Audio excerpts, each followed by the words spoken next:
세상의 모든 지식을 알기 쉽고 재밌게. 고주신 만남에 지금 시작합니다. 야!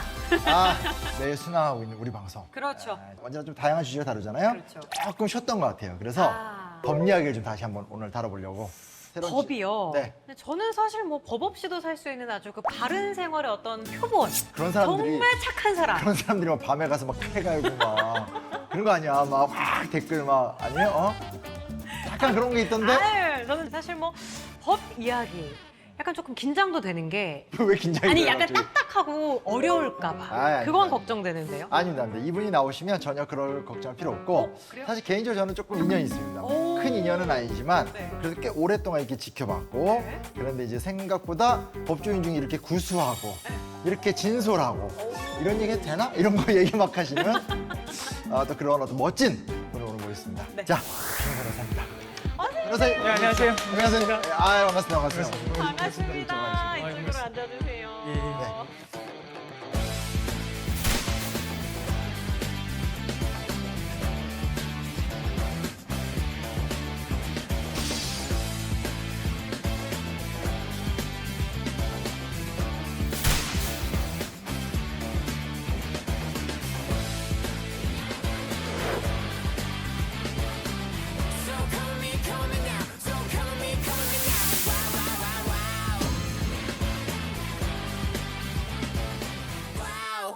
거의 뭐 이렇게 최초죠. 한국 최초. 재심경. 아, 그렇죠, 그렇죠. 영화도 있었잖아요, 예전에 영화. 네. 그 영화 보고 제가 감동했다가 실제 만나뵈고 좀 많이 다르죠. 그렇게 나오시면 어떡해요? 영화에서 이제 주연 배우가 이제 정우. 예, 그렇지, 그렇지. 인물도 많이 다르고.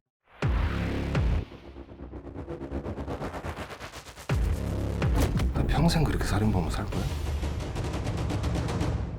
근데 사실 뭐 외모보다는 그 영화에서는 좀 강단 있게 나오잖아요, 그 변호사님이. 영화에서는 제가 뭐 진범 잡으러 가더라고요. 그쵸? 맞아요, 직접 잡으시고. 직접 싸우시던데요. 현실에서는 뭐 벌벌 떨고 있었는데. 사실은 제가 한때 이제 그 유명한 그런 뭐 S본부에 예. 그로 시작하는 방송부터 시작해서 네. 보다 보면 결국 이제 변호사님이 계속 나와서 맞아요. 저 혼자 괜히 그때 혼자 친근해지고 막 이랬었는데 근데 실제로 이제 어찌됐건 미디어의 효과라는 게 있으니까 네, 좀 전국에서 정말 억울하다 그런 분들이 연락을 좀 많이 그러겠네요. 오지 않을까요? 많은 분들이 메일이나 이렇게 SNS 통해서 연락도 주시기도 합니다. 도와달라는 분들이 상당히 많고 교도소에서 편지도 상당히 많이 옵니다. 나는 억울하다 이렇게. 예, 억울하다는 편지가 많이 오는데 그런데 이제 저는 부끄럽지만 이제 사무실 공개를 하지 않고 있고 또 명함을 안 만들고 다닙니다. 왜요? 얼굴이 명함이니까 안 가지고 다니죠. 야 오늘 이거 단조를 어떻게 맞춰야 될지 잘 모르겠어. 잠깐 왔다 갔다. 이게 어디 아니 진질 타이밍에 또 네. 확 웃기셨다가. 이러면 안 되죠. 아유, 너무 아니. 좋아요. 이러면 안 되죠. 아유, 너무 좋아요. 아니요. 일단 제가 막 날라리기 때문에 좋습니다. 명함을 왜 안 만드냐면 얼굴이 명함이기도 하지만 네. 연락처를 드리면 제 시간과 에너지로 감당할 수 있는 사건은 아주 일부입니다. 근데 정말 감당할 수 없는 사건들이 밀려올 거고 그렇죠. 그러면 이도저도 아닌 상황이 벌어진다. 그래서 연락처를 공개하지 않고 있고 전 참고로 변호사님 만났었을 때 기억하실지 모르겠지만 저한테 바로 번호를 주셨어요. 뭐 제가 이렇게 받고 싶진 않았는데 바로 주셨는데 그 이유는 이제 나는 청구할 일이 없겠구나 뭐 이렇게 생각하신 거 아닌가요? 저 생각해보니까 되게 어려운 번호를 내가 갖고 있구나. 그래요. 어. 어떻게 첫인상이 마음에 드시면 주시는 건가요? 번호를? 일단은 네. 키가 크시잖아요. 그게 크시고 또 잘생겼고 저보다 머릿수 많고 제가 많이 이제 위축이 돼요. 그럴 때는. 무슨 말씀? 위축되다 보니까 제가 연락처를 드리지 않았나라는 생각이 듭니다. 무슨 말씀이세요? 네, 변호사님께서 나오신 거 보니까 오늘 보나마나 뭔가 재심 이야기를 하겠다 싶은 게 변호사님께서 우리나라 최초의 재심 전문 변호사시잖아요. 최초 확실한 건가요? 제가 붙인 별칭은 아니거든요. 어. 이게 어떤 방송사 기자분께서 처음으로 붙여주셨고 좀 부담스러워요 사실. 왜냐하면 전문하면은 성과도 내야 되고 또 기대도 크고 그래서 부담이 많이 되죠. 아. 그래서 빨리 좀 떼고 싶은 생각도 갖고 있습니다. 아니 근데 지금 재심 변호사가 네. 선생님 말고 또 다른 재심 변호사 분들도 전문적으로 하시는 분이 계신가요? 그렇게 전문으로 하기는 사실 어렵죠. 어려워요? 왜냐면은 판결이 확정된 사건을 뒤집는 것 자체가 좀 이례적인 일이다 보니까 아. 그걸 전문으로 하기는 어렵고요. 저도 뭐 몇 건 안 했습니다. 몇 건 안 했는데 알려진 사건들이 우리 사회에서 우리가 돌봄이 필요한 분들이다 보니까 또 많이 안타까운 사회적 약자들이잖아요. 그래서 이제 사람들이 관심도 많이 갖고 또 응원도 많이 해주시고 그래서 어쩌다 보니까 이렇게 됐습니다.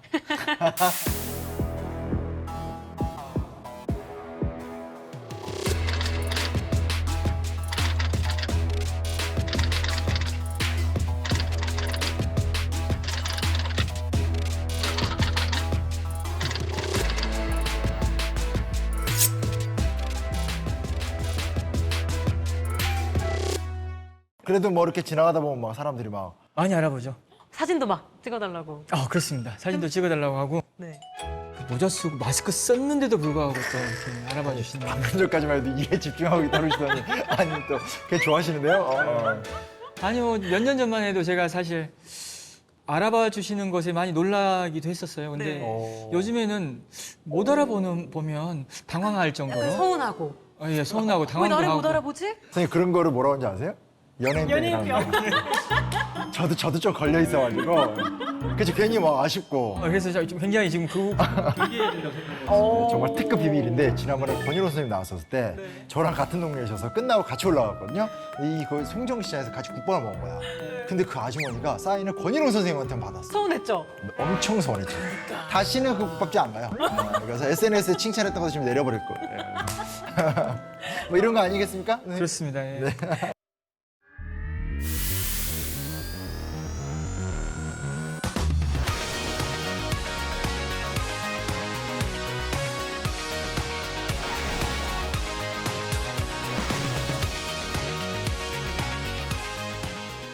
선생님 되게 근데 부드러우시죠? 왜? 느낌 너무 다르시죠? 그러니까 TV에서 뵀던 이미지랑 너무 똑같으시고 좋은 사람이구나가 눈에 쓰여 있어요. 근데 좋은 사람이기도 한데 내가 보기엔 이제 나는 섞일 수 없는 이 두 분의 어떤 그 지역적 베이스 이런 거 느껴지지 않아요?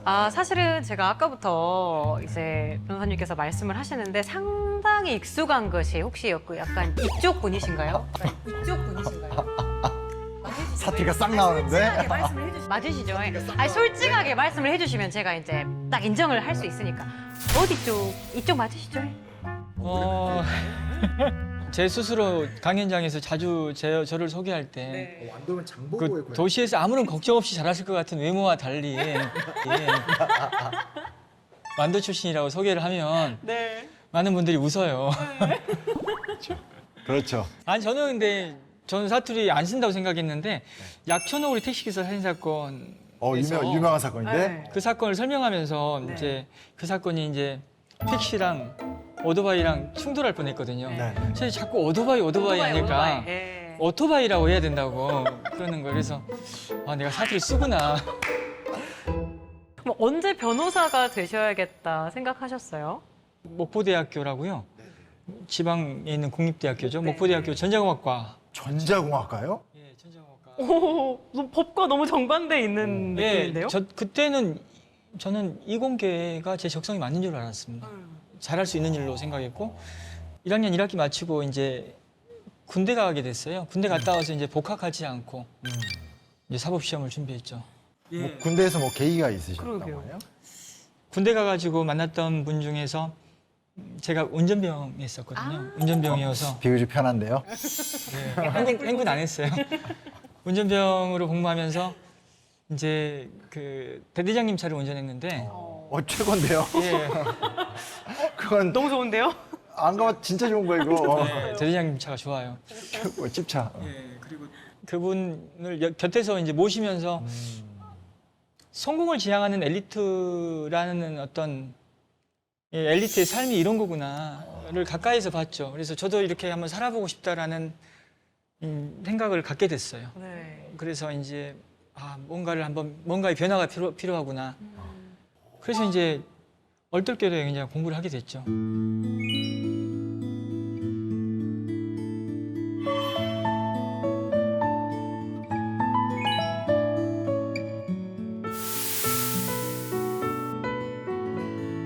근데 지금까지 얘기로는 이제 약간 그냥 출세기 같아요.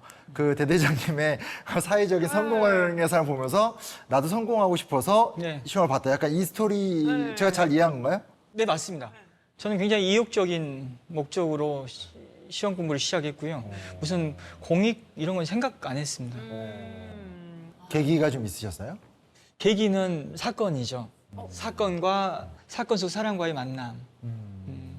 수원에서 네.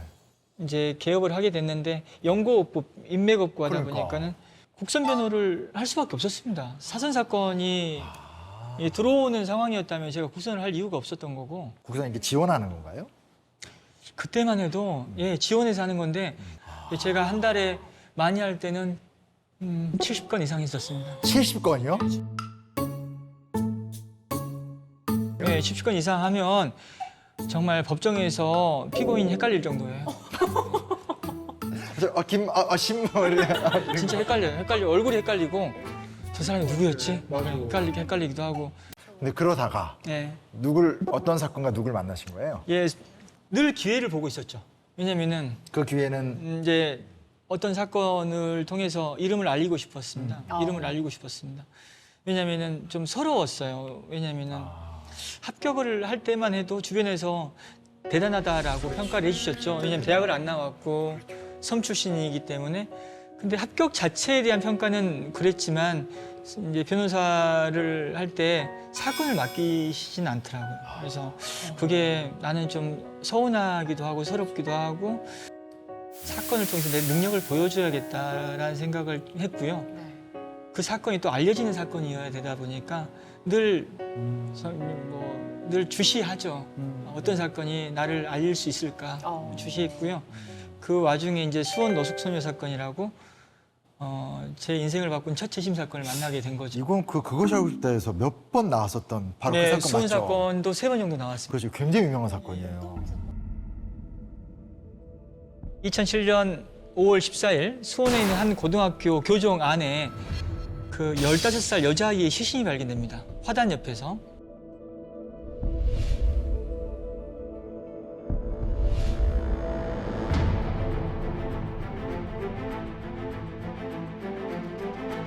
지난해 일어난 노숙소녀 살해 사건의 용의자들이 추가로 잡혔습니다. 그런데 이들 역시 집을 나가 거리에서 생활하던 노숙 10대 청소년들이었습니다.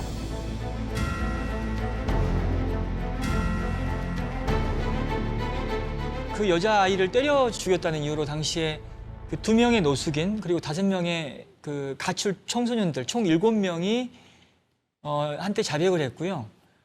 그 자백이 증거가 돼서 짧게는 1년, 길게는 5년 동안 억울하게 옥살이했습니다. 모두 이제 순차적으로 재심을 통해서 무죄 판결이 내려졌고요. 이제 그 사건을 제가 이제 했죠. 10대 소녀를 살해한 혐의로 5년간 복역한 남성에게 뒤늦게 무죄가 선고됐습니다.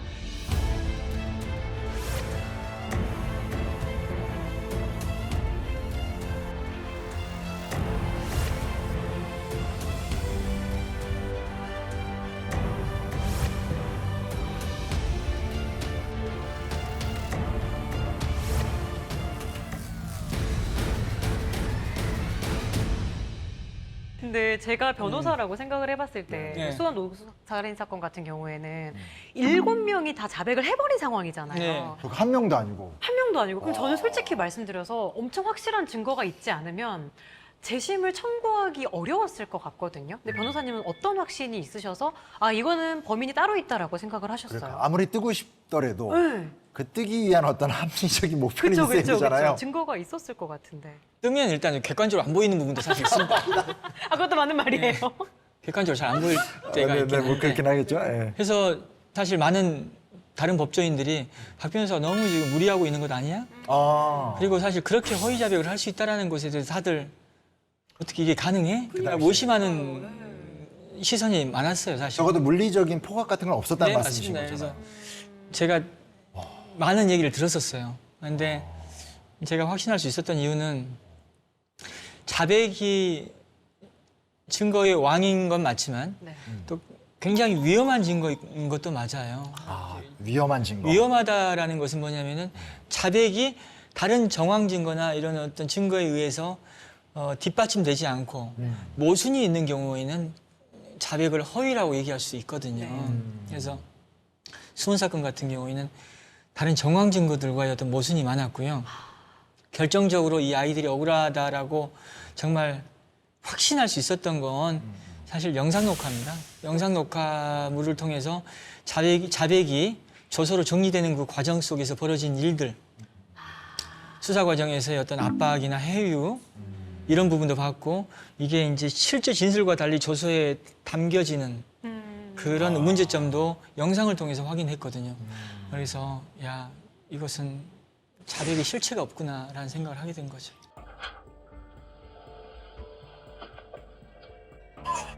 뭐 요걸 넘어갔다고 사진을 보니 낮은 철책문을 넘어서 들어간 기억이 납니다. 그 말이죠. 맞아서 죽었잖아. 그게 그냥 때려가지고 사람이 안 죽는다. 너도 막 온 힘을 다해서 때리라고 그랬지. 발로 차고 얼굴도 찼어? 그럼 이제 내가 보기에도 진짜 심하게 많이 때렸어? 그래서 아저씨들한테 얘기를 하는데요. 무조건 내가 교수님께서 장난치고 억울해서 한 거 아니에요. 그 장소에도 없었는데 있다고 내가 하는 것도 내가 지금 알아야지 뭐 알아줘. 제발 안 믿어주니까 저 포기하고 가는 건데요. 아 오늘 안 되겠어요. 진짜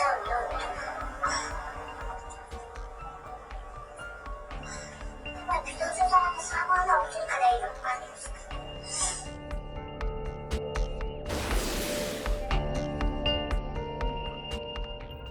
처음에는 믿기 어려웠어요. 왜냐하면 우리가 참기 힘든 어떤 물리적 강요, 예를 들면은 물고문이든 잠을 재우지 않는다든가 이런 어떤 때린다든가 이런 물리적 강요에 의한 어떤 이 위법 수사에서 허위 자백이 있을 수 있지. 네. 어떻게 회유나 기망 뭐 이런 어느 정도 약간의 작은 압박 이런 걸로 이렇게 사람을 죽였다는 자백을 할 수 있을까? 다들 그게 가능한 일이야라고 의심을 하게 마련이거든요. 근데 뭐 경찰이 회유를 했다는 건가요, 이 사건에선?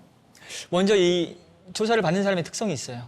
조사를 받는 사람의 특성이 이런 수사에 굉장히 취약한 사람들이거든요. 되게 뭐 나이 어린 미성년자, 또 발달 장애를 갖고 있는 분, 그리고 또 뭐 장애가 있거나 이런 분들이죠. 그리고 또 뭐 많이 못 배우신 분들, 이런 분들이 취약한 분들이긴 하지만 꼭 이런 취약한 분들만 또 자백하는 건 아니거든요. 허위 자백.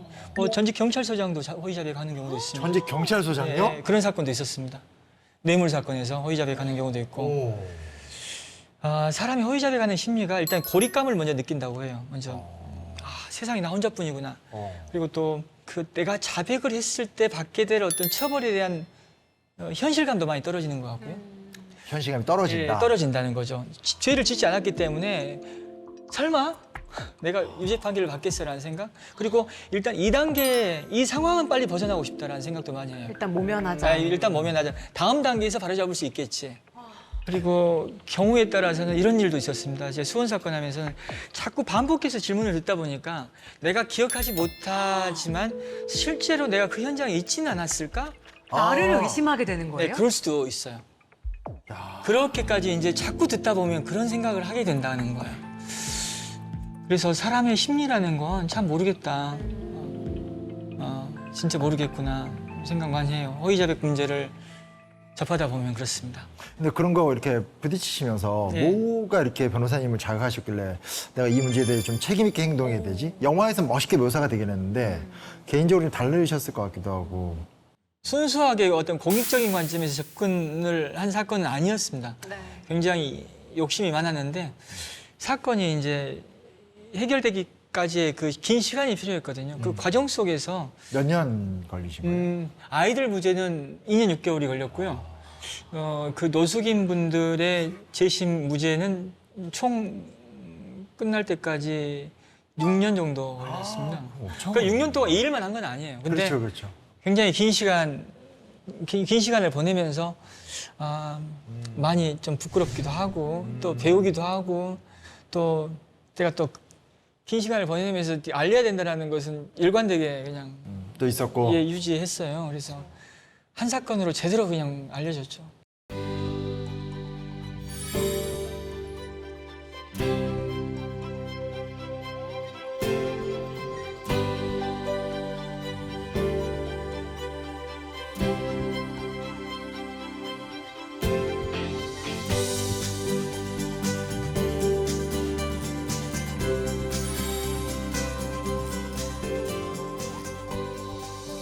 어쨌든 최종적으로 무죄 나왔을 때는 어떠셨어요? 아, 그러게요. 이것도 이제 재밌는 얘기 해야죠. 왜냐하면 시사 교양 프로이긴 하지만 예능적인 그런 게 좀 필요하지 않습니까? 그럼요. 저희 시사교양은 아니고요. 그냥 교양 예능. 교양입니까? 네. 법이 시사다 보니까 그래서 제가 법은 아니에요. 일단은 지금 제가 말씀드리는 걸 그 당시에 느끼질 못했어요. 그때는 뭐 오로지 유명해져야 된다라는 생각. 오로지 이 얼른 사건으로 떠야지. 알려져야 된다, 떠야 된다. 그리고 사실 뭐 이거 진짜 제가 겸손해서 하는 얘기가 아니라 농담이 아니고 보도 자료도 다 제가 써가지고 다 아, 진짜요? 시사 프로그램 게시판에 다 올리기도 하고 뭐 그렇게 다 했어요. 근데 그게 정말 유명해지고 싶은 목적 때문에. 그렇죠. 왜냐면은 그걸 안 쓰니까 저는 뭐 수원 노숙소녀 사건 같은 건 2심에서 무죄 판결이 나올 때 저는 그냥 뭐 찾아오실 줄 알았거든요. 기자분들이. 기자들이. 예, 그래가지고 그냥 막 그렇게 카메라 플래시 터지면서 막 이제 그걸 상상하고 한마디만 더 있었는데 해주십시오. 근데 이제 연락이 없더라고요. 연락이 없었고 또 이제 용산 참사 터졌었고 그 당시에 뭐 강호순이 잡혀버리더라고요. 그래가지고 다른 이슈가 덮었군요. 예, 이렇게 덮이는구나, 이렇게 묻히는구나. 그래가지고 이제 이래서는 안 되겠다 싶어서 대법원에서 판결을 선고하기 일주일 전에 이제 선고일 통지서가 오거든요. 네네. 그때는 제가 미리 다 준비했습니다. 보도자료 다 썼어요. 그리고 어디다 배포할 줄 몰라가지고 이 사건과 관련된 기사를 쓴 기자분들의 메일이 그 기사 하단에 있거나 상단에 그쵸, 있거든요. 그쵸, 그쵸. 근데 거기에 다 메일 보냈죠. 메일 보내고 뭐 그것이 알고 싶다, PD수첩, 뭐 대한민국에 있는 시사 프로그램엔 다 보냈어요. 연락이 그냥 바로 오대요. 그 마케팅 성공하신 거네요? 그것이 알고 싶다 해서 먼저 연락이 와서 그것이 알고 싶다 해서 이 사건을 다뤘지 곧바로 PD수첩에서 연락이 왔었습니다. 그래서 사실 그때만 해도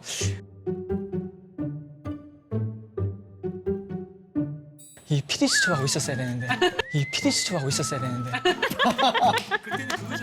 그때는 그것이 알고 싶다보다 PD수첩이 약간 더 맞아요. 더 영향력 있었거든요. 맞아요. 그래서 약간 그때만 해도 그래서 이거 번복할 수 없나 막. 그러니까 두 개 다 하시면 안 돼요? 그럴 수는 없어. 그럴 수는 없습니다. 이게 한 개의 아이템으로 이렇게 연이어서 방송하는 것은 그 방송업계의 나름의 원칙이라고. 이해하고 있습니다. 예. 상도도. 저도 그렇게 실수한 게 몇 개 있거든요. 우리 프로는 아니고요. 예. 저는 이제 오늘 변호사님 만나면서 무슨 얘기 듣냐면 독립운동가 중에 이봉창이라고 들어보셨어요. 이봉창. 알죠. 예, 그 일본 천황한 폭탄원이. 근데 이봉창이 안중근 의사랑 윤봉길 의사랑은 다르게 이분이 정말 출세하고 싶었던 사람이거든요. 그래서 정말 돈 벌고 싶어서 일본 가명도 있고 일본어도 진짜 잘하고 하다가 야 도저히 내가 이 일본 자식들 밑에서 도저히 못 해먹겠다 하면서 사실은 일자리를 찾아서 임시정부에 갔다가 김구 선생님 만나서 마음 바뀌어서 이렇게 지사가 된 사람이거든요. 되게 오랜 시간 거쳐서 바뀐 사람이어서 저는 이제 독립운동사 강의하면 이봉창 얘기 되게 많이 하거든요.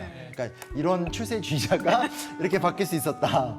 우리 변호사님도 원래 처음부터 그랬던 건 아니다. 지극히 현실적. 대단히 인간적인 모습입니다. 그쵸.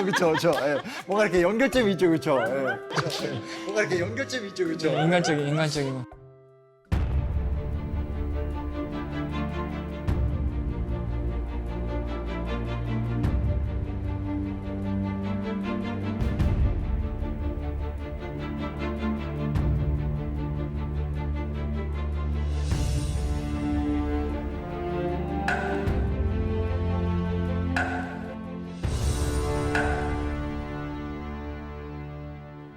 언어는 존재의 집이다라고 하거든요. 사람의 어떤 경험은 다 언어로 정리가 됩니다. 근데 억울하게 옥살이 하신 분들이 무죄 판결을 받았을 때 무슨 말씀 하셨냐라고 질문을 저한테 많이 하시는데 사실 그분들의 언어로는 언어의 어떤 한계도 함께 봅니다. 그러네요. 그 슬픔과 아픔과 억울함에 대한 어떤 그런 얘기들도 그분들의 언어는 사실 너무나 단순할 때가 많습니다. 그러네요. 네, 그래서 그런 부분도 좀 많이 안타까웠어요. 언어는 존재의 집이다. 네. 언어를 자유롭게 활용할 수 있는 사람과 그렇지 못한 사람이 이제 법으로 예. 만났을 때 언어를 갖지 못한 사람은 약자입니다. 사법 시스템에서는. 약자. 언어를 갖지 못하면 약자입니다. 왜냐하면은 청산가리 막걸리 살인 사건이라고 2009년 순천에서 발생했던 사건인데 유명하죠. 독극물이 든 막걸리를 마시고 마을 주민 2명이 숨진 사건의 전모가 밝혀졌습니다. 그런데 잡고 보니 아버지와 딸이 짜고 어머니를 살해한 것이었습니다.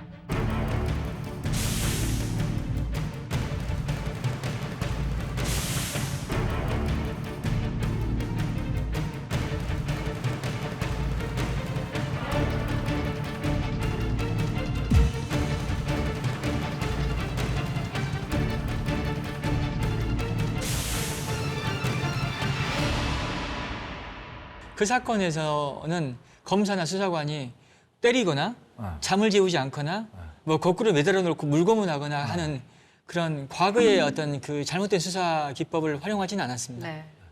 이게 이제 참기 힘든 물리적 강요는 없었다는 거예요.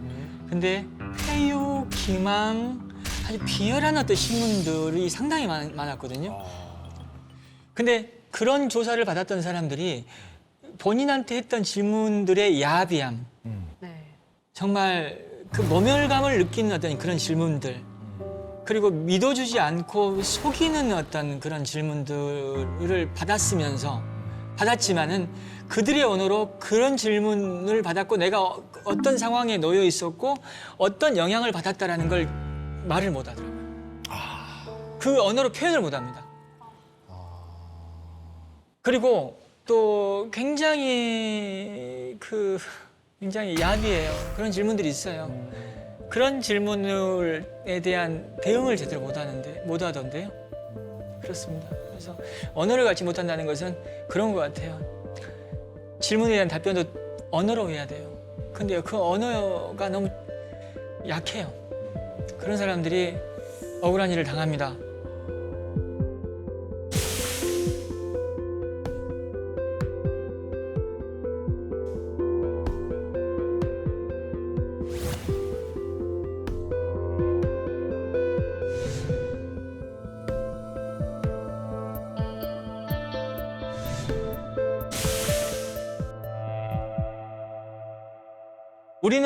저나 우리 선생님들은 말과 글로 먹고 사는 사람들이잖아요. 그렇죠, 그렇죠. 근데 우리가 그렇다는 게 아니라 말과 글로 자신을 드러내는 사람들은 때로는 이걸로 변명도 하고 위장도 하고 이미지도 만들어 갑니다. 근데 그분들은 말과 글을 그렇게 써본 사람들이 아니에요. 그리고 늘 마이크가 주어지지 않는 사람들이에요, 그 사람들은. 평생을. 그래서 그분들은 언어가 약해요. 그래서 그분들이 어떻게 삶을 살아가냐면은 몸으로 보여주는 거죠. 행동으로 보여주는 사람들이거든요. 네. 땀으로서 보여주고 일로서 보여주는 사람들이에요. 그래서 그 사람들이 정직한 사람들이거든요, 사실. 하기야 숨길 게 없고. 말과 글이 위선의 도구지 몸은 그렇진 않잖아요. 그렇죠, 그렇죠. 땀으로 보여주는데 그렇게 살아온 사람들한테 그렇게 수사를 갖다가 함부로 하면 당해낼 수가 없겠네요. 당해낼 수 없어요. 네.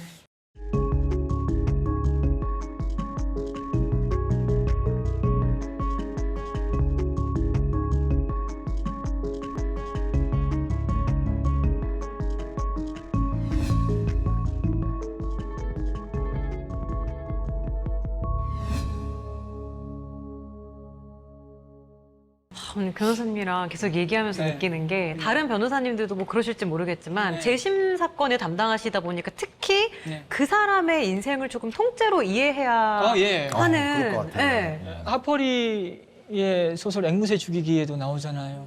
한 사람을 이해하려면 그 사람의 살갗 안으로 들어가야 된다고. 그래 너무 멋있죠. 아니 왜 또? 아니 지금 멋있었단 말이에요. 편집 잘해 주시겠죠. 본인의 입으로 너무 멋있으시면 어떡해요? 청산가리 막걸리 사건은 지금 이 사건을 알게 된 지가 꽤 오래됐습니다. 한 2년 변호를 맡게 된 지 2년 이상 됐어요. 근데 30분 이상을 내가 해본 적이 없어요, 지금까지. 이것도 문제예요, 사실. 사람들이 말을 쉽게 말하면 말을 잘 못하는구나. 이제 지금부터 제 도전은 시작됩니다. 이제 하나부터 열까지 다 물어보는 거죠, 이제. 또 사고가 발생했던 장소에서 오이 농사 많이 지었는데 오이 농사부터 하나부터 열까지 다 물어봐야 돼요. 오이 파종은 언제 하고 또 오이 생산은 언제부터 언제까지 하고 또 여기서는 오이가 또 중요하거든요. 그래서 또 오이는 또 어떻게 출하는 어떻게 하는지 이런 거 다 물어가면서 이제 그분들이 이제 그들의 언어로 얘기를 하고. 본인의 어떤 경험 얘기하게끔 만들면 이제 사건에 대한 얘기를 하나씩 하나씩 해갈 수가 있는 겁니다. 이제 그러니까는 그게 중요해요. 언어로 대화를 해야 돼요. 그래서 지금까지는 제가 사실 다른 사건 때문에 바빴는데 이제는 이제 집중하려고 해요. 왜냐면은 재심 개시 결정이 임박했고 나는 이들의 언어를 설명을 해야 되니까 법정에서.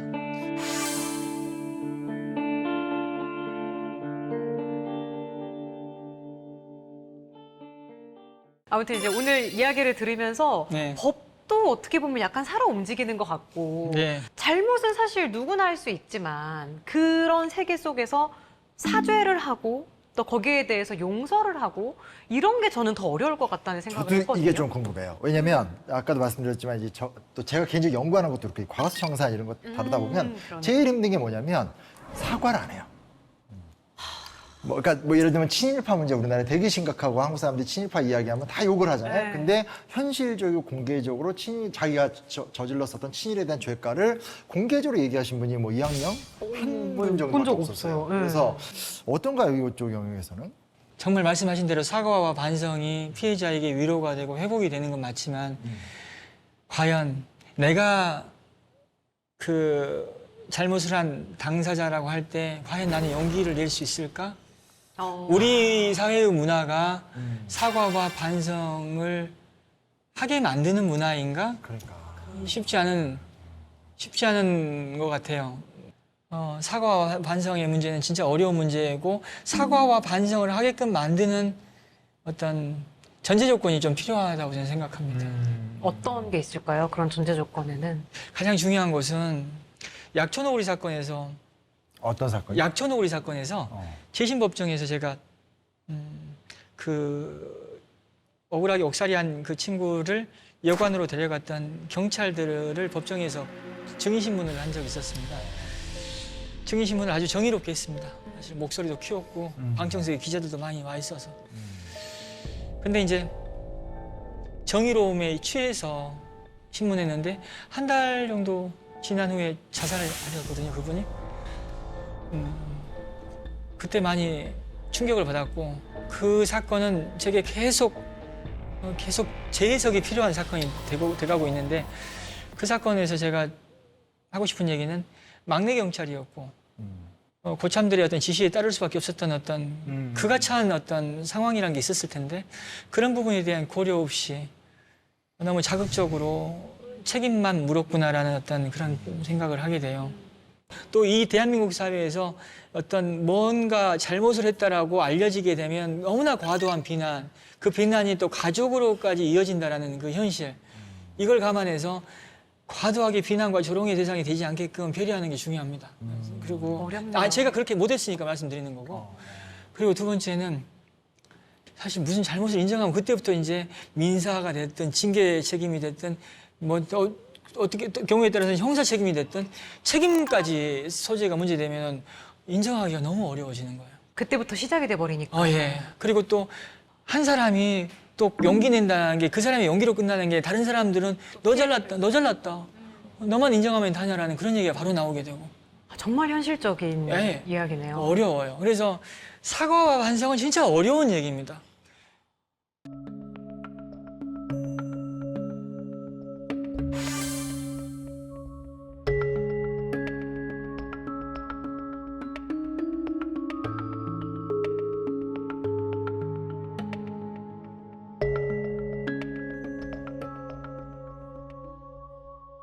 피해자 얘기가 나와서 한 가지 궁금한 게 용서는 어떻게 이루어지나요? 이춘재 사건 같은 경우에도 이제 피해 보셨던 분이 방송에 나오셔서 혹은 이렇게 너튜브에 나오셔서 말씀하시는 거 들어보면 담담하게 그래도 용서를 하시는 게 전 너무 신기했거든요. 용서와 화해에 대한 얘기를 사실 그분들이 하시게끔 옆에서 제가 많이 말씀을 많이 드렸죠. 이춘재 사건에서는, 화성 사건에서는 그런 얘기 해드렸어요. 경찰이 물론 가혹행위를 하고 때리기도 했지만 사실 그 당시에는 국과수의 감정 결과가 범인으로 지목했거든요. 과학수사의 결과물이 딱 그 사람을 범인으로 지목했었습니다. 그리고 또 경찰은 그 사건이 중학교 1학년 여학생이 집에서 강간 살해당한 사건이었어요. 바로 옆방에 가족들이 잠을 자고 있었습니다. 범인을 국과수에서 지목했고 범죄의 죄질이 너무나 좋지 않고 하다 보면 물론 폭행 고문과 가혹행위가 너무 정도가 너무 지나쳤을 때는 아무리 그렇다 하더라도 너무나 반인권적인 수사를 하지 않았냐라고 하면서 비판할 수 있지만 저는 이 피해자분한테 이건 충분히 그 당시 경찰과 검사, 판사, 특히 가혹행위라는 경찰을 너그럽게 용서해 주실 수도 있을 것 같다. 이제 그 상황에 대한 설명을 드렸습니다. 이분이 증거에 대해서 모르잖아요.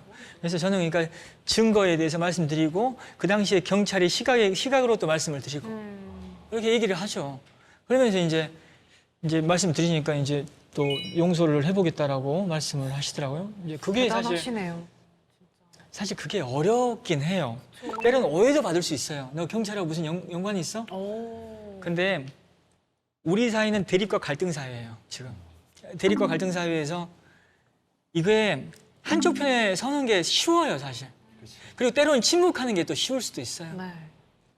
하지만 어떤 사건과 사안에 대해서 남들보다 좀 잘한다면 뭔가 이 억울한 지점이 있고 이 부분에 대해서는 뭔가 서로 소통을 할 수 있게끔 만들어줄 필요가 있을 때는 불편하더라도 개입을 하는 게 맞아요. 그게 중요해요, 선배님. 아까 녹화 전에 이렇게 예전에 내셨던 책을 좀 절판했다. 네. 그리고 생각이 많이 바뀌고 네, 있기도 하고 바뀌었습니다. 고민도 커지고 네. 이런 말씀 사실 이런 것 때문에 그러신 거 네, 맞습니다. 예. 이 정의를 찾아가고 문제를 해결하는 것들에 대한 어떤 책임의식을 느끼던 기간이 있고 또 그것이 갖고 있는 뜻하지 않은 부작용도 있고 또 사회가 바뀌니까 해결점을 다르게 또 몰아가야 되고 예, 정확히 보셨습니다. 그런 고민이 예, 있으신 것 같아요. 정말 정확히 봐주셨습니다. 과거에는 내 욕심이 많이 들어있었잖아요. 유명해지고 싶고 정의롭게 보이고 싶어 하는 욕심이 있다 보니까 제가 공격했던 공권력의 어떤 그들의 또 나름의 억울한 부분이 안 보였던 거죠. 처지나 상황에 대한 고려를 내가 못했던 거죠. 너무 거기에 취해 있었던 겁니다. 그러면서 하다가 이제 자살하신 분도 나오고 그리고 또 조금씩 그 가족들이 보이기 시작하고 제가 공격했던 사람들의 가족들 사람들은 때늦은 사고 아니냐 너무 늦었다 왜 이제서야 사과하냐 이건 진정성이 없다라고 많이들 박준영이 네가 강요하잖아 지금 이건 아니야 그렇게 비판하시는 분들도 계세요. 물론 틀린 말씀 아니에요. 제가 강요하죠. 피해자 유가족분들 좀 나와주시라고 얘기하고 요구하는 거죠. 예, 요구했죠. 그건 분명한 사실입니다. 그리고 또 검사하고 경찰들 사과와 화해의 조건이 취하하겠다. 내가 취하에 내가 최대한 힘을 쓰겠다라는 거였습니다. 그러면 이 나오신 분들은 어쨌든 그 책임을 면하려는 어떤 목적이 있었겠죠. 그럴 수 있죠. 이분들은 제가 일을 해줬잖아요. 그래서 박 변호사 얘기는 또 들어봐야지. 그렇지. 도의. 그래서 이제 여기 딱 모인단 말이에요. 모이면 또 어떤 일이 벌어지냐면은 모이기 전에는 굉장히 아주 긴장합니다. 저도 이 상황을 긴장합니다. 생각만 만나기 해도 전에 똑같네요. 혹은 만나서 첫 순간 또 너무 어색할 거 같아요. 이거 어색하죠. 2시간 이상 막 쏟아내요. 근데 3대 사건 같은 경우는 막 서로 화도 내고 뭐. 아니 서로 화를 못 내죠. 한쪽은 듣고만 있죠. 그치. 고개 숙이고 듣고만 있고 한쪽에서는 쏟아만 내고. 쏟아내요. 엄청 쏟아내요. 이제 다 그걸 또 받아서 듣고 있었습니다. 2시간 정도 이제 끝나고 나서는 이제 용서를 해주더라고요 또. 그리고 용서를 해주시고 나서 또 이제 우리 밥 먹으러 가서 이제 얘기를 좀 들어보니까 내가 여기 나오기 전까지만 해도 내가 우리 여기 왜 가야 돼? 진정성 없는 사람. 저 박준혁 때문에 아이씨 이런 거 아니야 솔직히. 근데 딱 잘했다고. 잘했다고 나오길 잘했고 기분 굉장히 좋아하시고요. 세상. 누군가를 용서한다라는 것은 정말 뿌듯한 일입니다. 정말 스스로를 행복하게 만드는 일입니다. 그건 맞는 것 같아요. 그리고 이 사람은 2시간 동안 듣고 있으면서 물론 나올 때만 해도 내가 그래 소취하게끔 만들어야지라는 그런 목적이 있다 하더라도 그 쏟아내는 걸 듣는 그 과정 속에서 배움도 있고 뉘우침이 깨달음도 없겠습니까? 있고. 그쵸. 당연하죠. 내가 그걸 보면서 야 모든 게 준비되지 않은 사과도 과정에서도 의미를 찾을 수 있겠구나라는 생각도 사실 있습니다.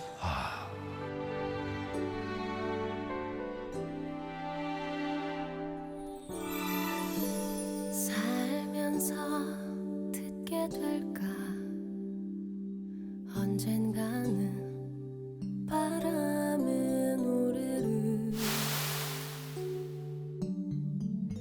세월 가면 그때는 알게 될까 꽃이 지는 이유를 이게 재심의 결정들이 이렇게 성과를 이렇게 내다 보면 네. 그만큼 이게 또 어떻게 사회적으로 어떤 효과가 있는 거예요? 일단은 재심 한 사건의 억울함을 밝힌다라는 것도 의미가 크죠. 그렇죠, 그렇죠. 억울한 분의 당연히, 그 네. 한을 풀어준다라는 거 의미가 큰데 이렇게 오판이 있을 수 있다라는 걸 검사나 경찰이나 판사들이 충분히 민감하게 받아들인다는 생각도 들어요. 일단은 첫 번째. 그리고 두 번째는 제가 여기저기 강연을 좀 다녀요. 인문학 강연을 좀 다니는데 그때 저랑 처음 만났을 때도 예, 그걸로 저도. 같이 잘 벌어보자는 얘기하고 그랬었는데 그랬었나요? 네. 그 제가 그런 건 기억력이 좋아서요. 예. 잘 벌어보자.